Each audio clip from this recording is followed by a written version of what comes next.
नमस्कार। अच्छा, एक मैसेज आजकल काफी लोगों के फोन पर आ रहा है सरकार की तरफ से। हो सकता है आपके पास भी आया हो। तो ये है क्या, क्यों आ रहा है, और सबसे बड़ी बात, इसका मतलब क्या है? चलिए इस पूरे मामले को समझते हैं। हाँ, बिल्कुल यही वाला मैसेज जो एडी ई श्रम से आ रहा है, जिसमें लिखा है 3,000 रुपए की पेंशन और एक डेट भी दी हुई है। अगर ये मैसेज आप तक भी पहुंचा है तो चिंता मत कीजिए। जो भी सवाल आपके दिमाग में घूम रहे हैं ना, उन सब का जवाब आज हम ढूंढेंगे। तो सबसे पहले वो सवाल जो शायद सबके मन में है। देखिए, जब भी बात पैसे की हो, पर्सनल डिटेल्स की हो, तो दिमाग में एक ही घंटी बजती है, कहीं ये कोई फ्रॉड तो नहीं, कोई स्कैम तो नहीं। चलिए सबसे पहले इसी गुत्थी को सुलझाते हैं। ठीक है, तो शुरू करते हैं। आखिर ये मैसेज है क्या, सरकार इसे क्यों भेज रही है, और इसके पीछे का मकसद क्या है? तो देखिए, सबसे पहली और सबसे जरूरी खबर, ये मैसेज बिल्कुल फ्रॉड नहीं है।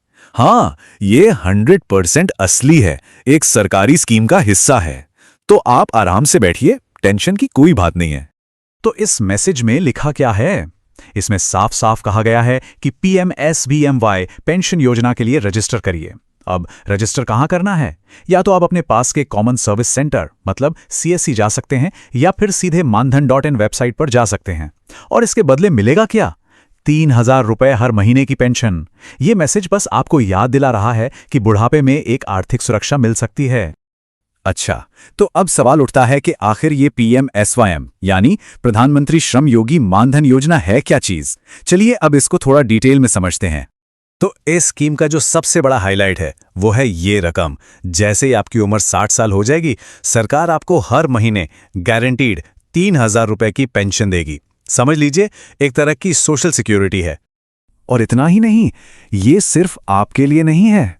मान लीजिए, भगवान न करे, अगर स्कीम से जुड़े मेंबर की डेथ हो जाती है, तो उनके लाइफ पार्टनर को यानी पति या पत्नी को आधी पेंशन मतलब 1,500 रुपए हर महीने मिलती रहेगी। लेकिन ठहरिए, क्या बस रजिस्टर करने से पेंशन शुरू हो जाएगी? नहीं, ऐसा बिल्कुल नहीं है। इसको आप थोड़ा थोड़ा LIC पॉलिसी जैसा समझ सकते हैं।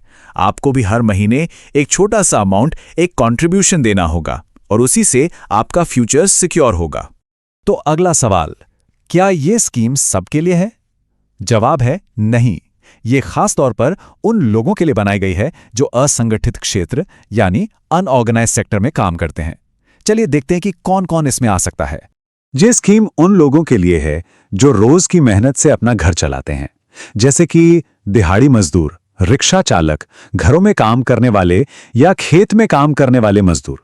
मतलब वो सभी लोग जो अनऑर्गेनाइज्ड सेक्टर से जुड़े हैं और जिनके पास आमतौर पर रिटायरमेंट के लिए कोई पेंशन या PF जैसी सुविधा नहीं होती। हाँ, लेकिन इसके लिए 2 जरूरी शर्तें हैं। पहली, आपकी उम्र 18 से 40 साल के बीच होनी चाहिए, और दूसरी, आपकी महीने की कमाई 15,000 रुपए से कम होनी चाहिए। अगर आप इन दोनों क्राइटेरिया में फिट बैठते हैं तो आप इस स्कीम के लिए बिल्कुल एलिजिबल हैं। चलिए अब हिसाब किताब की बात करते हैं। आखिर जेब से कितना पैसा जाएगा, कितना जमा करना होगा, और यह पूरा सिस्टम काम कैसे करता है, समझते हैं। इस स्कीम की जो सबसे कमाल की बात है वो सुनिए। आप हर महीने जितना भी पैसा अपने अकाउंट में डालेंगे ना, ठीक उतना ही पैसा सरकार भी अपनी तरफ से आपके अकाउंट में डालेगी। मतलब आपका कंट्रीब्यूशन सीधा डबल, एकदम से। अब आपको कितना देना है ये आपकी उम्र पर डिपेंड करता है। एग्जाम्पल के लिए, अगर आप 18 साल की उम्र में ज्वाइन करते हैं तो आपको सिर्फ 55 रुपए महीना देना है, और 55 रुपए ही सरकार डालेगी। वहीं अगर आप 40 साल की उम्र में जुड़ते हैं तो आपका हिस्सा होगा 200 रुपए महीना, और 200 रुपए सरकार डालेगी। फॉर्मूला सिंपल है, जितनी जल्दी शुरू करेंगे उतना कम पैसा लगेगा।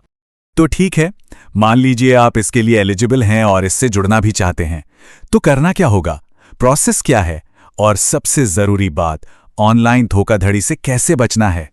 प्रोसेस बहुत ही सिंपल रखा गया है।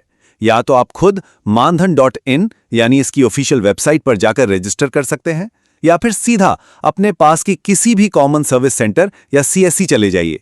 बस 3 चीजें साथ ले जानी है: अपना आधार कार्ड, बैंक अकाउंट की डिटेल्स और अपना मोबाइल नंबर। और हाँ, यहां पर एक चीज का खास ध्यान रखें, रजिस्ट्रेशन हमेशा हमेशा ऑफिशियल वेबसाइट पर ही करें। कोई SMS या WhatsApp पर अनजान लिंक आए तो उस पर बिल्कुल क्लिक ना करें, और अपना बैंक अकाउंट नंबर या खासकर OTP तो भूलकर भी किसी के साथ शेयर ना करें। एक बात हमेशा याद रखिए, अगर जरा सा भी डाउट होना या कोई चीज साफ ना हो तो सबसे सेफ तरीका है कि आप अपने नज़दीकी सरकारी सीएससी सेंटर या अपने बैंक ब्रांच में जाकर इसके बारे में पूछताछ कर लें। वहां से आपको बिल्कुल सही जानकारी मिलेगी। तो ये थी पूरी कहानी उस सरकारी पेंशन मैसेज की। ये एक मौका हो सकता है अपने फ्यूचर को, अपने बुढ़ापे को थोड़ा और आर्थिक रूप से मजबूत बनाने का। अब फैसला आपका है कि क्या ये स्कीम आपके लिए सही है और क्या इससे जुड़कर आप अपना आने वाला कल बेहतर बना सकते हैं। इस पर सोचना जरूर बनता है।